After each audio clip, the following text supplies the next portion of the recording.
नमस्कार व्यूअर। आज हम ये डिस्कस करने के लिए यहाँ पर आए हैं कि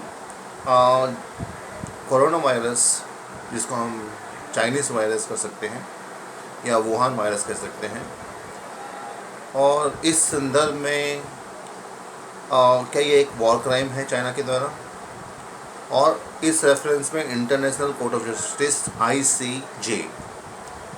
अब इसमें क्या क्या पॉइंट हम स्टडी करेंगे आज के डिस्कस करेंगे। Development of a corona virus as a biological weapon by China, उसका क्या इम्पैक्ट पड़ता है, और पहले वो एक साइंटिस्ट को इन्फेक्ट करता है और उसके बाद में वो पेंडेमिक की तरह फैल जाता है।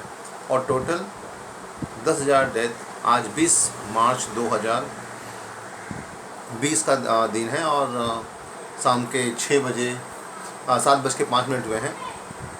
ये डिज़ीज़ बहुत बड़े पैमाने पर फैली। दिसंबर 15-14 के आसपास इसके बारे में मालूम पड़ा। जिस साइंटिस्ट डॉक्टर ने इसके बारे में जानकारी दी, उसे अलग कर दिया गया, उसे माफ़ीनामा लिया गया और फिर उसकी हत्या कर दी गई प्रोबेबली। अभी तक की अवेलेबल जानकारी जो मीडिया में अवेलेबल है, उससे ऐसा लगता है कि इनकी हत्या की गई है मीडिया की जानकारी के मुताबिक।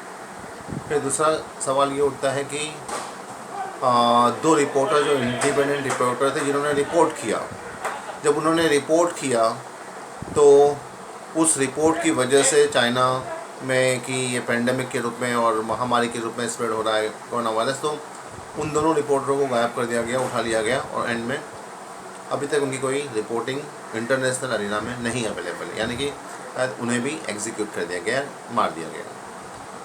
ये तो एक बात हुई।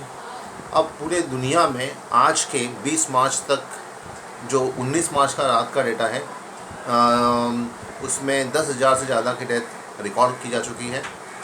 इटली में चाइना से ज़्यादा डेथ रिकॉर्ड की जा चुकी है, और चूँकि वेस्टर्न यूरोप में और अमेरिका में, कनाडा में, ऑस्ट्रेलिया में, न्यूजीलैंड में और अमीर मुल्कों में डेथ हुई है, तो ये नेचुरली एक इसका इम्पैक्ट होगा।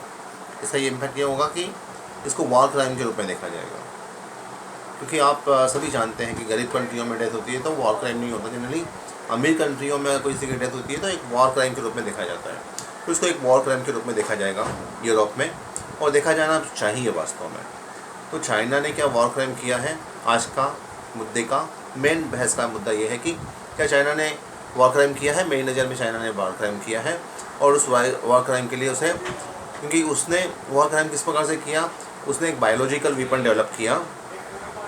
जिस बायोलॉजिकल वेपन को उन्होंने डेवलप किया वो पहले उनके लैब, अभी तक अवेलेबल मीडिया रिपोर्ट के मुताबिक, वो वुहान से निकली, और वुहान के साइंटिफिक लेबोरेटरी जहाँ पे उसको डेवलप किया गया था, वहाँ से निकली, और उसने एक साइंटिस्ट को इस अफेक्ट किया। वहाँ से वो फिश मार्केट तक आई, वहाँ से वो पूरे चाइना में फैली, और चाइना ने वो कंटेन करने की कोशिश की। एक अलग विषय है, पर ये किसी बायोलॉजिकल वेपन को डेवलप करना, उससे आपके देश में डेथ होगी, ये आपके कोर्ट का काम है। अगर उससे दूसरे देश के लोग प्रभावित होंगे, मरेंगे, और पूरा लॉकडाउन होगा, इकोनॉमिक लॉकडाउन होगा, सोशल लॉकडाउन होगा, आपके social marriages, birthday ceremony, free movement जो है कम्प्लीटली कर्टेल कर दिया गया उनकी नेशनल गवर्नमेंट के द्वारा, यानी कि 186 कंट्रियों में फैला है। तो 186 कंट्री में से एक कंट्री निकाल दो चाइना, तो रिस्पॉन्सिबल है, तो 185 कंट्री के प्रति चाइना रिस्पॉन्सिबल है। तो ये एक वॉर क्राइम है, और चूँकि संख्या बहुत बड़ी है तो इसे रोका जाना बहुत मुश्किल है, और इंटरनेशनल कोर्ट ऑफ जस्टिस पर इसका भी मुद्दा जाना चाहिए, और जाएगा भी। और अभी कुछ ही समय में इसका मुद्दा भी उठने लगेगा। अभी तक ऐसी कोई बात नहीं हो रही है कि ये इंटरनेशनल कोर्ट में जस्टिस में जाएगा, पर मेरा सजेशन है, मैंने सभी राष्ट्राध्यक्षों से निवेदन किया है डायरेक्ट ट्वीट करके कि इसको एक मुद्दा बनाया जाए और चाइना को एक्यूज़ करके उसके ऊपर पनिशमेंट दिया जाए। तो ये है पहला मुद्दा। अब ये पेंडेमिक के रूप में फैल चुका है, ये अभी अपने उठाव पर है यूरोप में। तो अगर 10,000 डेथ आज तक हो चुकी है पूरे वर्ल्ड में, तो ये शायद आंकड़ा और आगे जाएगा, और ये एक बहुत भयंकर युद्ध अपराध है। और अगर इस प्रकार के युद्ध अपराधों को आज नहीं रोका गया तो ये कल भयंकर रूप धारण करेगा। इसलिए यूरोप, अमेरिका, विकसित देश, ऑस्ट्रेलिया, न्यूजीलैंड, इंडिया को बैठ कर सोचना चाहिए, इवन चाइना को सोचना चाहिए कि क्या उन्होंने युद्ध अपराध किया है, नियम बनाने चाहिए और चाइना को इस मामले में पनिश करना चाहिए। ये है कोरोना वायरस के ऊपर ये पहली रिपोर्ट, और इसमें भी और 2 रिपोर्ट आनी बाकी है जो आने वाले इसमें आएंगी।